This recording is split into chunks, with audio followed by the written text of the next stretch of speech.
Suku Sakai adalah salah satu kelompok masyarakat yang tinggal menempati sejumlah wilayah di Provinsi Riau. Bagi masyarakat suku Sakai, hutan adalah sebuah sumber penghidupan yang harus selalu dijaga karena memiliki banyak arti dan manfaat dalam kehidupan mereka. Pelestarian hutan telah menjadi falsafah dalam kehidupan masyarakat dan adat suku Sakai. Pada hari Selasa tanggal 27 Maret 2023, perusahaan Arara Abadi mengerahkan security kurang lebih 200 orang untuk menghadang kegiatan masyarakat membersihkan lahan batin seneri seluas 2090 hektar di Desa Palas. Berkekuatan hukum tetap Mahkamah Agung. Di situ dinyatakan PT Arara Abadi dilarang memasuki wilayah 2090. Kalau Anda keberatan, gugat ke LHK. Jadi mulai nih, aku jelasin dulu ya latar belakangnya. Jadi ini kasus penggusuran dan kekerasan terhadap masyarakat suku Sakai di Riau. Nah, suku Sakai ini merupakan masyarakat yang sudah tinggal lama di hutan Riau. Kalau PT Arara Abadi ini, dia itu merupakan bagian dari Asia Pulp and Paper di bawah Sinar Mas Group. Mereka telah mendapatkan izin hutan tanaman industri sejak tahun 1996. Sejak awal operasi itu wilayah perusahaan mereka memang sudah tumpang tindih sama tanah wilayah adat. Ya. Hal ini memicu perlawanan masyarakat adat karena mereka merasa haknya terancam. Ya. Jadi bentrokan pertama itu terjadi pada tahun 2008 di Sungai Lokal saat pemukiman warga itu dibakar dan lahannya digusur. Salah satu peristiwa lain yang menonjol pada April 2021 di mana pondok dan tanah masyarakat itu dihancurkan oleh pihak keamanan perusahaan. Kejadian ini menimbulkan luka fisik bagi warga yang ingin mempertahankan tanah adatnya. Terus masyarakat merasa tidak ada upaya mediasi dari pemerintah daerah, sedangkan pihak perusahaan dia berargumen bahwa wilayah ini adalah sah karena sudah memiliki izin dari negara. Tapi masyarakat menegaskan lagi tanah ini tanah turun-temurun. Sejak awal memang hubungan antara kedua belah pihak memang tidak harmonis. Pada tahun 1997, pihak perusahaan pernah menjanjikan akan memberikan kebun karet kepada masyarakat adat sebagai kompensasi. Namun setelah dekade kemudian yang terrealisasi hanya 100 hektar. Terus masyarakat melakukan demonstrasi di Pekanbaru dan Jakarta untuk menuntut pemenuhan janji tersebut. Kasus ini juga melibatkan kriminalisasi terhadap tokoh masyarakat adat namanya Boku. Dia adalah warga masyarakat adat yang divonis 1 tahun penjara karena dianggap dia menghancurkan tanah tanaman milik pihak. Terus padahal dia menerangkan, jadi dia cuma membersihkan lahan tanah wilayahnya untuk cocok tanam. Terus akhirnya dia dibebaskan karena banyak yang mendukung kalau ini itu penggunaan hukum untuk melemahkan masyarakat adat. Tapi masih menimbulkan trauma bagi masyarakat adat itu. Terus dari sisi sejarah, konflik di Riau ini sudah berlangsung sejak zaman kolonial, jadi sudah lama. Pada masa itu pembukaan lahan memang besar-besaran untuk perkebunan dan memang mengabaikan keberadaan masyarakat adat. Setelah reformasi, pola ini berlanjut dengan pemberian izin HTI, izin kepada perusahaan besar untuk industri. Jadi keberadaan masyarakat adat itu dianggap kayak menghalang perluasan produksi mereka. Karena kan suku Sakai ini berada di sangat strategis ya di tanah itu. Terus menurut lembaga internasional seperti Forest People's Program, mereka menilai bahwa perizinan HTI ini tidak ada persetujuan pada informasi yang lengkap dari masyarakat sebelum diberikan perusahaan izin kepada perusahaannya. Pemberian izin ini diberikan karena pemerintah itu melihat industri ini sebagai lapangan kerja dan sumber devisa. Namun dia juga melindungi masyarakat adat itu. Suku Sakai tidak berdiam. Mereka membentuk kelompok perlawanan dan menuntut agar tanah mereka diakui tapi masih tetap lemah karena masih sangat minim. Terus di Indonesia ini kan kalau ada konflik itu masyarakat adat sering dirugikan. Hal ini menunjukkan adanya ketidakseimbangan kekuasaan dalam penyelesaian konflik agraria. Secara keseluruhan, konflik ini adalah hasil dari kebijakan yang mengabaikan hak adat. Seperti tadi kompensasinya dari penuhi, terus kriminalisasi kepada masyarakat adat, sama penggusuran. Jadi itu menunjukkan ada ketidakadilan. Dan kasus ini itu butuh penyelesaian yang adil agar konflik serupa itu tidak akan terulang di masa depan. Oke, sekarang aku lanjut ya ke kondisi masyarakat di sana. Dari sumber yang udah aku baca itu, jadi suku Sakai ini menganggap tanah itu sebagai mereka tuh darat lah sama yang namanya hutan. Jadi saudara sadar, mereka menganggap bahwa hutan itu bukan hanya sekedar mencari kayu ataupun mencari tumbuh-tumbuhan gitu, enggak. Itu bagi mereka tuh hutan itu seperti apa ya, rumah besar, karena itu menjadikan identitas mereka sebagai adat istiadat mereka lah.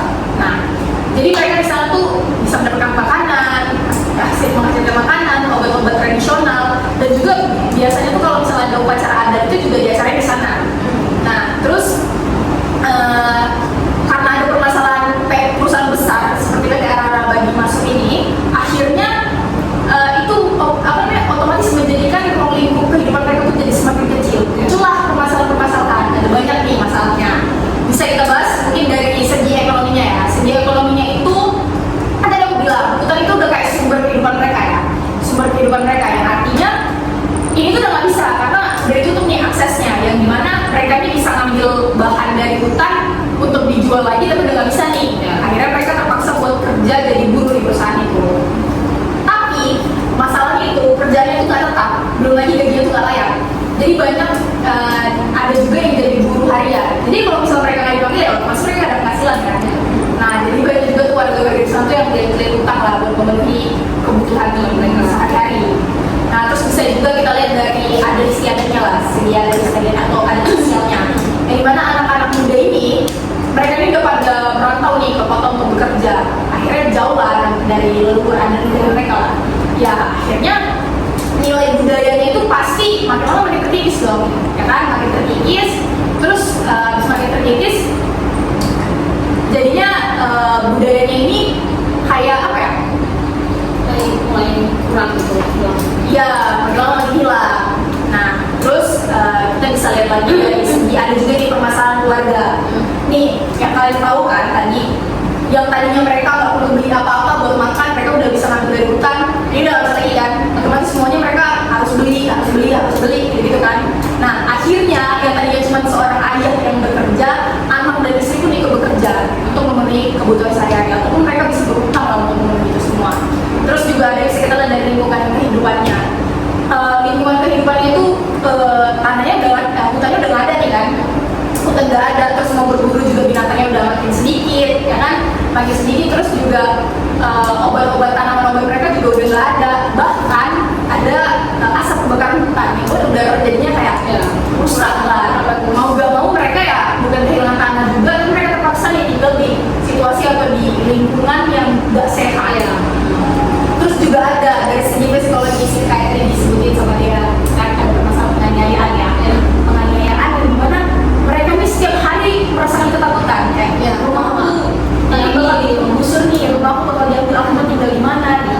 Tapi itu tuh tidak menjamin, maksudnya kayak itu sih tanggung jawab mental mereka sendiri gitu loh. Padahal ini kan walaupun tidak bisa kita lihat, tapi itu tuh nyata ada dampak psikologisnya ya. Terus juga ada dari segi pendidikan dan juga segi kesehatan. Pendidikan kesehatan. Di sana tuh ada sekolah itu ada, puskesmas juga ada. Tapi aksesnya itu dari tutup. Jadi bahkan anak-anak itu bawa ke sekolah itu mereka tuh harus melewati perusahaan itu dulu. Nah akhirnya muncul dong permasalahan baru, yaitu ongkos transportasi kan. Padahal kita tahu di mereka perekonomiannya aja udah nggak bagus kan. Terus dari sisi kesehatannya juga mereka untuk dapat air bersih ya. Air bersih itu mereka nggak bisa karena ada asap dari kebakaran hutan. Nah, jadi nggak menjamin fasilitas-fasilitas itu lah. Nah, terus sebenarnya perusahaan itu ada ngasih program CSR, tapi itu tuh nggak menjamin kan. CSR itu kayak bantuan sosial ataupun kayak program beasiswa gitu lah. Kayak aku nilai itu kayak sebagai formalitas mereka, kayak aku peduli nih gitu sama masyarakat adatnya. Padahal kan itu jauh dari konteks ya. Permasalahannya adalah tanah mereka diambil ya, bukan maksudnya kayak kenapa itu jadi beasiswa gitu kan.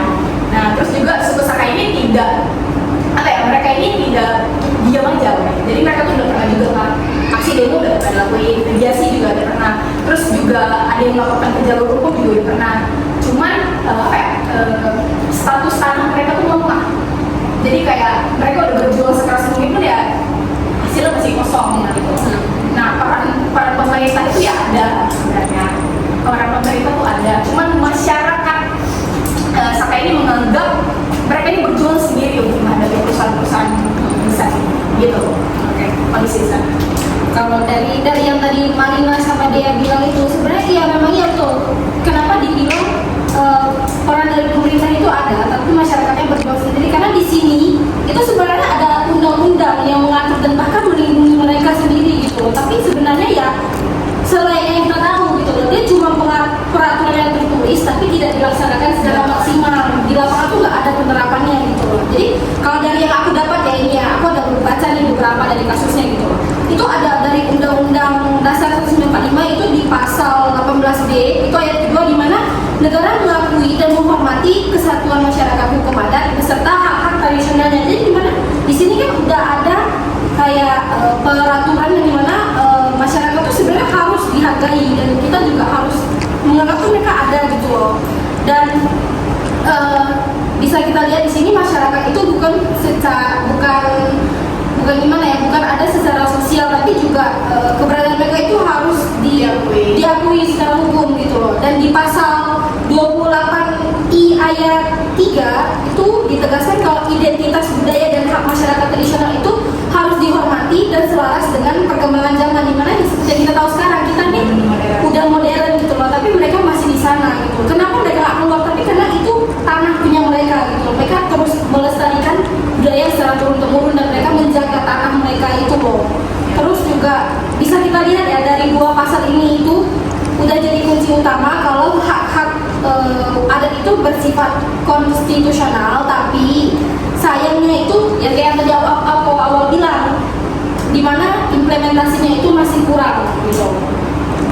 Contohnya ya kayak tadi kasus yang dia bilang ini, kasus suku Sakainya ini adanya penganiayaan juga, dimana ada nenek-nenek yang tadi dibuang bahkan ke paret sama security perusahaan. Nah sekeras itu loh gitu lah. Jadi dari yang kita bahas ini itu ada kita bahas lebih mendalam, yaitu UU, di mana UU nomor 39 tahun 1999 yang mengatur tentang hak asasi manusia, di mana penegakan HAM dan perbedaan dan kebutuhan adat harus diperhatikan dan dilindungi. Nah dari sini udah jelas harus dilindungi.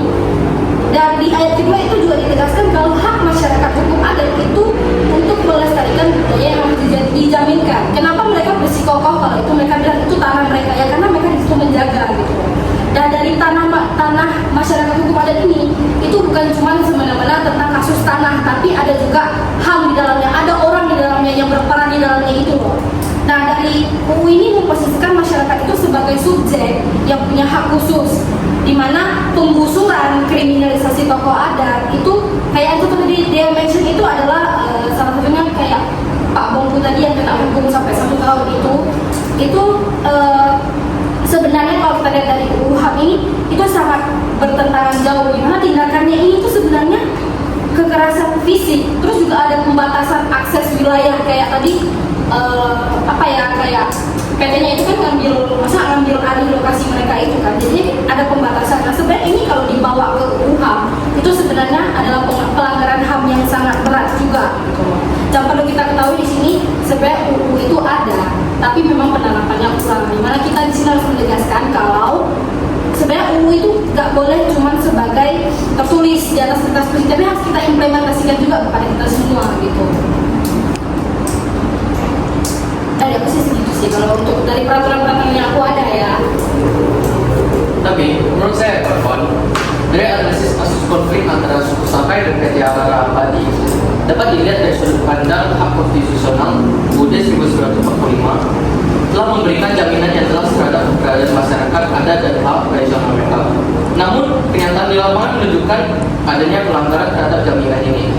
Pengusulan lahan tanpa persetujuan masyarakat bertentangan dengan semangat pasal 18B ayat 2 dan pasal 281 ayat 3. Perusahaan memang memegang izin konsesi dari negara, tetapi izin tersebut tidak dapat menghapus hak ada yang diakui konstitusi. Dalam hal ini, izin negara seharusnya diselaraskan dengan pengakuan hak adat, bukan menggantikannya. Ketidakharmonisan ini menjadi sumber utama konflik yang berkepanjangan. Kalau dari perspektif hukum ya, Putana, putusan Mahkamah Konstitusi nomor 35 TUU garing 2012 ini telah menegaskan bahwa hutan adat ini bukan punya hutan negara. Ya. artinya lahan yang dikelola secara menurut oleh masyarakat adat tidak boleh dimasukkan ke dalam konsesi tanpa pengakuan formal. Dalam kasus ini, indikasi bahwa wilayah Sakai masuk ke dalam konsesi PT Arana Alami tanpa proses pengakuan yang sah. Jadi pengakuan ini menunjukkan bahwa adanya cacat hukum. Ya.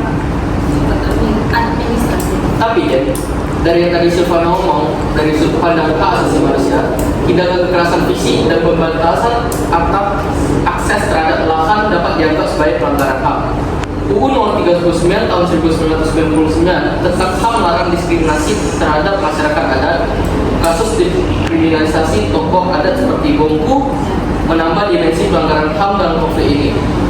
Penggunaan hukum pidana untuk menekan perlawanan masyarakat bertentangan dengan prinsip non-diskriminasi dan hak untuk mempertahankan kehidupan serta budaya. Dalam konteks ini, aparat penegak hukum memiliki kewajiban untuk bersikap netral dan melindungi semua pihak, bukan hanya melindungi kekuatan ekonomi. Ya. Tapi saya ingin menambahkan dari sisi etika bisnis dan tanggung jawab ya. Yang tadi kan Marina menyebutkan kalau ada dari perusahaan PT Arana Abadi ini menyediakan program beasiswa CSR gitu kan, sebagai bentuk kompensasi. Ya. Tapi meskipun ada program beasiswa ini, akar masalah seperti pengakuan tanah adat dan penghentian kekerasan belum diselesaikan gitu. Karena belum selesai. Jadi cuma berfungsi sebagai alat pencitraan aja Ya. publik. Terus seharusnya untuk bisnis ini sebenarnya harus mendapatkan bahwa penyelesaian konflik ini sebagai prioritas utama. Ya. Tapi soal lihat dari sudut pandang ekonomi politik, konflik seperti ini sering terjadi karena ada ketimpangan kekuasaan. Seperti perusahaan besar dan masyarakat adat, kayak perusahaan memiliki akses ke sumber daya, terus dukungan pemerintah dan kemampuan hukum yang kuat. Sementara itu masyarakat adat sering kekurangan dukungan finansial, pengetahuan hukum dan akses ke media. Ketimpangan ini membuat posisi masyarakat menjadi sangat lemah dalam situasi seperti ini. Penyelesaian konflik ini singkat dengan menguntungkan pihak yang memiliki kekuatan ekonomi dan politik yang lebih besar. Tapi ya, sebenarnya perusahaan ini juga harus menetapkan standar internasional seperti prinsip MPIC, yaitu haruskan adanya tujuan masyarakat adat sebelum proyek apapun dimulai di wilayah mereka. Jadi dalam konflik ini, masyarakat Sakai mengaku tidak pernah memberikan persetujuan proses perizinan tidak hanya cacat secara internasional, tetapi juga melanggar norma internasional. Hal ini dapat merusak reputasi perusahaan di mata dunia, terutama jika mereka tidak mendapatkan sertifikasi keberlanjutan. Jika dilihat dari perspektif penyelesaian konflik, mediasi berbasis hak seharusnya menjadi pilihan utama. Mediasi ini menempatkan hak masyarakat. Hak ada masyarakat sebagai dasar, bukan sekedar mencari titik tengah secara pragmatis. Dalam banyak kasus, mediasi formal dan tidak berbasis hak sering gagal karena mengabaikan ketidaksetaraan. Untuk kasus hukum Sakai, mediasi berbasis hak dapat berbentuk pengakuan formal tanah adat, kompensasi yang adil, dan mekanisme perlindungan secara proses. Penyelesaian semacam ini akan lebih berkelanjutan dibandingkan dengan sekedar ganti finansial. Kemudian, seharusnya perusahaan harus mewajibkan undang-undang lingkungan hidup seperti kajian analisis mengenai dampak lingkungan hidup. Jadi tanpa partisipasi penuh masyarakat, maka hasilnya cacat secara prosedur. Kerusakan lingkungan yang terjadi seperti berkurangnya keanekaragaman menghayati dan memperhatikan kualitas air, memperkuat argumen bahwa proyek ini tidak berkelanjutan dan juga mempengaruhi kualitas lingkungan dalam segala regional. Dari semua sudut pandang yang dianalisis, terlihat bahwa konflik ini bukan hanya masalah agraria dasar. Dia mencakup pelanggaran hukum nasional, norma internasional, etika bisnis, dan prinsip berkelanjutan lingkungan. Kompleksitas ini memerlukan pendekatan penyelesaian yang lebih dimensi. Tidak cukup hanya mengandalkan jalur hukum atau mediasi semata, tetapi perlu kombinasi antara reformasi kebijakan, penguatan hukum adat, dan penegakan prinsip berkelanjutan. Semua pihak harus duduk bersama dengan tingkat baik untuk mencari solusi yang adil. Jadi menurut analisis saya ya, menunjukkan bahwa konflik suku Sakai dan PT Araraba ini adalah contoh nyata dari kesenjangan antara norma hukum dan praktik di lapangan. Implementasi dan dominasi kepentingan ekonomi harus melakukan pemberian hak bukan sekedar kompensasi materi. Kemudian pemerintah juga harus memiliki tanggung jawab utama, yaitu memastikan hukum ditegakkan tanpa diskriminasi. Tanpa langkah nyata, kasus seperti ini akan terus menjadi luka sosial yang sulit disembuhkan atau malah jadi ratus. Instruksi. Bagus. Di sini saya akan menjelaskan tentang kesimpulan. Jadi kasus konflik antara suku tersebut dan PT ini bukanlah hal yang sederhana. Masalah ini menyangkut hukum, sosial, ekonomi, budaya, sampai ke lingkungan. Walaupun hak adat sudah diakui dalam konteks konstitusi dan undang-undang, kenyataan di lapangan, hak itu tidak dijalankan dengan baik. Dampak yang dirasakan masyarakat sangat luas. Dari sisi ekonomi, mereka miskin karena kehilangan lahan dan hutan yang sudah mereka tempati dari lama. Secara sosial, muncul perpecahan karena perbedaan pendapat terhadap perusahaan. Budaya mereka juga terkikis karena wilayah adat hilang, sedangkan lingkungan rusak dan kualitas hidup menurun. Semua masalah ini sangat berkaitan. Sebenarnya dasar hukum untuk melindungi undang-undang sudah banyak, mulai dari yang saya katakan tadi, undang-undang HAM, sampai putusan MK. Bahkan aturan internasional seperti deklarasi PBB juga mengakui hak mereka. Masalah utamanya ada pada pelaksanaan. Pemerintah sering tidak konsisten, dan aparat hukum telah membela perusahaan. Hal ini membuat masyarakat tidak percaya pada negara. Dari sisi hukum dan etika bisnis, perusahaan melanggar prinsip keadilan. Seharusnya masyarakat adat tidak dimintai persetujuan. Terjadi penggusuran paksa, kekerasan, dan diskriminasi. Program CSR yang ada pun tidak menyelesaikan masalah tersebut. Hanya sekedar pencitraan. Penyelesaian yang adil itu harusnya mengutamakan pengakuan hak dan pemulihan keadilan. Untuk penyelesaian, mediasi berbasis hak bisa dipakai. Mediasi ini menuntut hak adat sebagai dasar utama, bukan sekedar mencari kompromi. Masalah ini biasanya berupa pengambilan lahan, kompensasi, perlindungan dan kekuasaan, maupun jaminan lingkungan. Tapi semua itu butuh komitmen serius dari pemerintah. Beberapa langkah yang bisa diambil itu kayak pemerintah ini harus mengakui wilayah adat tersebut. Lalu perusahaan menghentikan kegiatan yang merugikan adat-adat tersebut. Aparat hukum itu harus bersikap netral. Terus CSR diharapkan untuk pemulihan dan izin baru wajib memenuhi prinsip persetujuan bebas dan sadar. Tanpa langkah ini, konflik akan terus terulang kembali. Pelajaran dari kasus ini, pembangunan ini tidak boleh mengorbankan masyarakat adat. Pertumbuhan industri harus seimbang dengan perlindungan lingkungan. Secara akademik, kasus ini menunjuk lemahnya pelaksanaan hukum di Indonesia. Aturan hukum ada, tapi seringkali dijalankan sehingga merugikan masyarakat adat. Karena itu, kasus ini bisa jadi bahan evaluasi dan dorongan reformasi kebijakan agar sistem hukum lebih berpihak pada kelompok yang rentan. Jadi sebagai penutup, kita harus memahami bahwa keadilan dalam kasus ini bukan hanya soal ganti rugi dan materi. Keadilan sejati mencakup pengakuan, pemulihan hak, dan jaminan agar pelanggar tidak mengulangi kesalahan yang sama. Masyarakat Sakai berhak mendapatkan kembali kedaulatan mereka. Perusahaan harus bertanggung jawab atas dampak yang ditimbulkan. Dan negara sebaiknya pemegang mandat konstitusional harus hadir untuk memastikan semua hak menutupi hukum atau memahami hukum.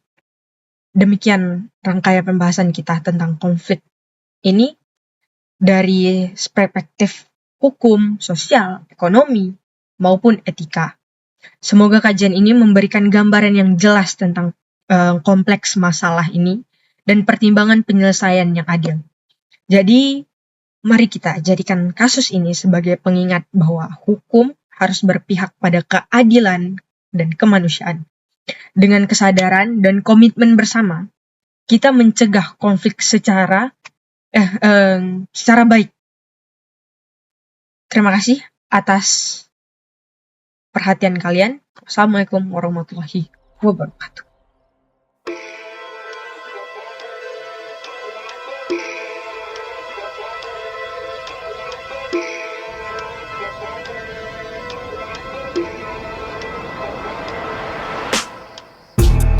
Mengendap-ngendap dalam semak, lalu datang buatmu terdesak. Kuburu mangsa ku hap sekejap sekali terkam, kau terlelap, kau pun hilang dalam gelap. Jangan masuk hutan jika kau tak punya nyali, karena ku yang jaga, jangan kemari.